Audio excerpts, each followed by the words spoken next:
So, hello guys, hello my subscribers. Yes, I'm actually talking to you from the car today. Like you can see, I was actually thinking a long time how can I find a way to travel and at the same time have time to sleep, find place to sleep, because the accommodation is one of the biggest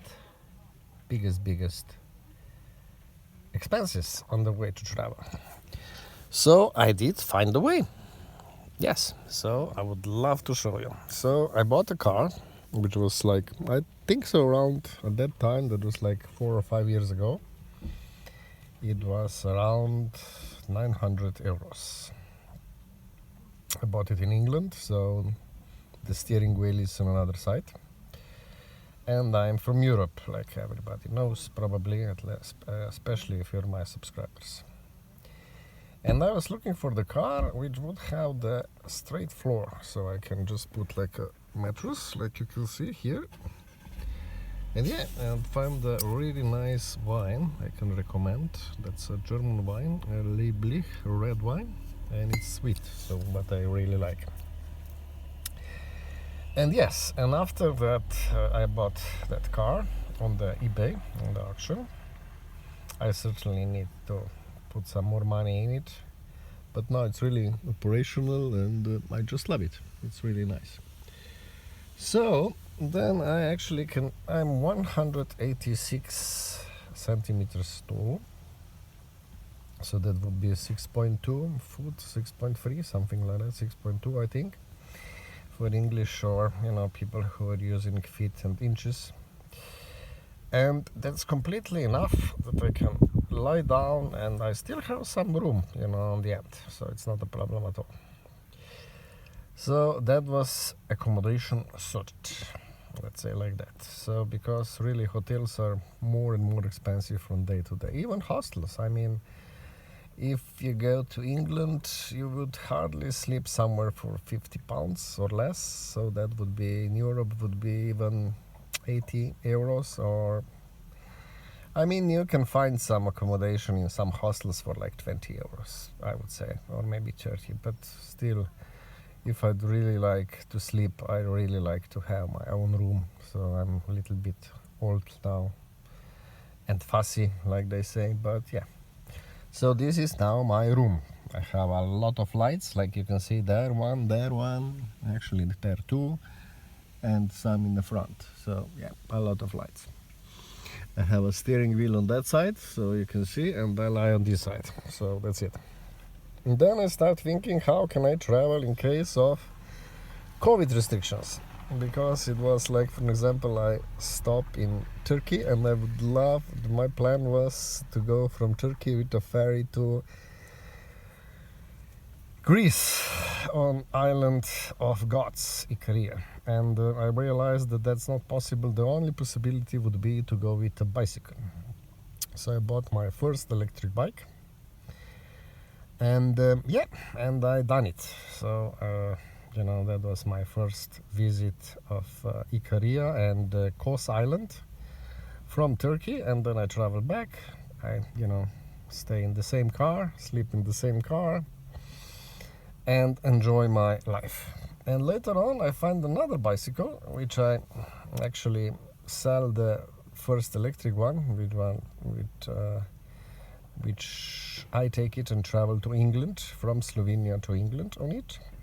And yeah, I managed to come there, even through the mountains, Unterberg, and things like that, close to Salzburg, so through Austria, so it was possible. And then I bought another bicycle there that was like a velomobile. That's the orange one. You can find it on my other movies. So I done that.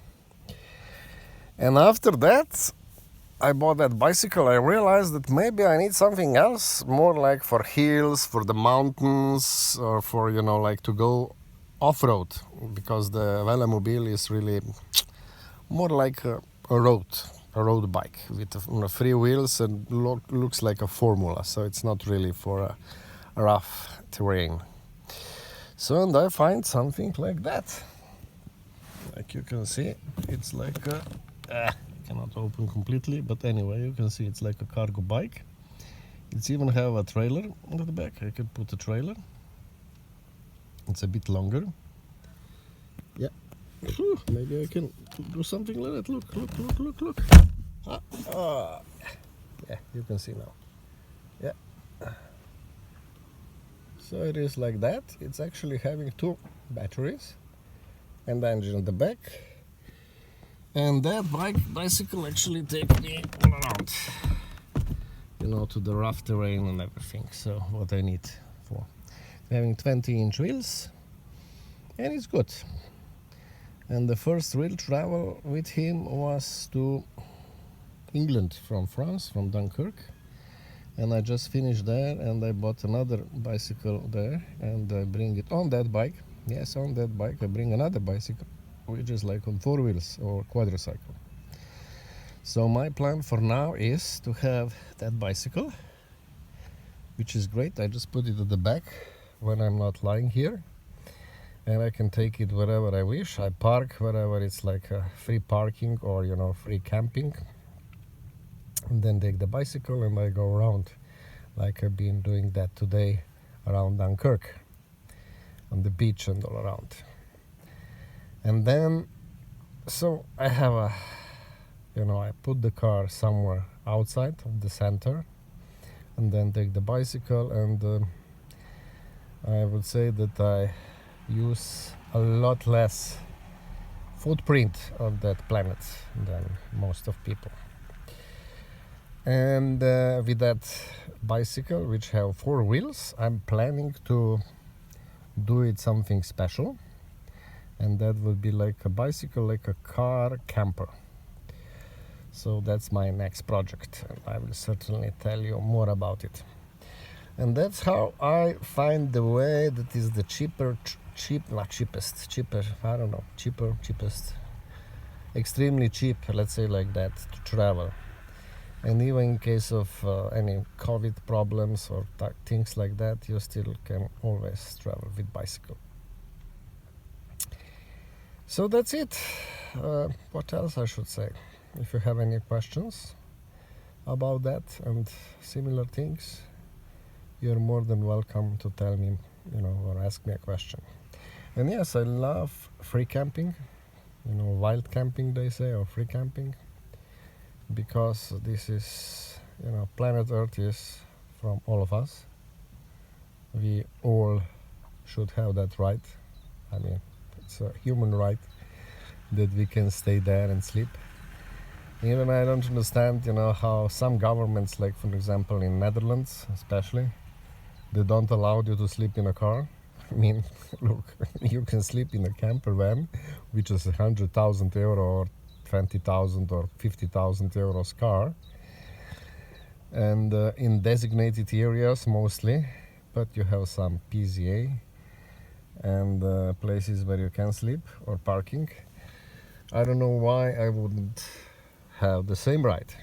I mean, I know I'm pissing somewhere, and you know, the people say shitting and you leave the rubbish all around, but it's not true actually. Most of us people who are sleeping in the car are quite clean, so we try to find the toilet if possible, and if it is there, we use it. And like you see there, it's a van, camper van. You can see there a van. It's actually a van, and you can see a lot of camper vans around parked, and just behind there is a beach, so it's not a problem. It's more, you know, that actually people are jealous of, you know, that you find another way, that you don't pay for a hotel and a lot of money like they do, and you know, that doesn't make you happy, you know. And I really wouldn't, even if I would spend 100,000 euros for the camper van, I don't really need so much space, I would say, or so much room, because I really don't understand that anyway. So why would you have another house? Because this is a house, you know, with a kitchen, with a toilet, with a shower, big one, you know, with a roof, and you have a terrace in the front, you know, and you take all your chairs, bicycle, I mean, kitchen, you know, oven, and I don't know. I mean, you know, I don't know. Don't tell me that's sustainable. This is sustainable, because from my perspective it's not. I think so the bicycle and everything whatever will come from the bicycle is the most sustainable way of living and traveling. Or like I said, car or small van with everything what you need, and you can travel and enjoy your life. So that's it. Thank you guys. Have a great time. Enjoy. God Francie. Wish you all the best from Dunkirk, France.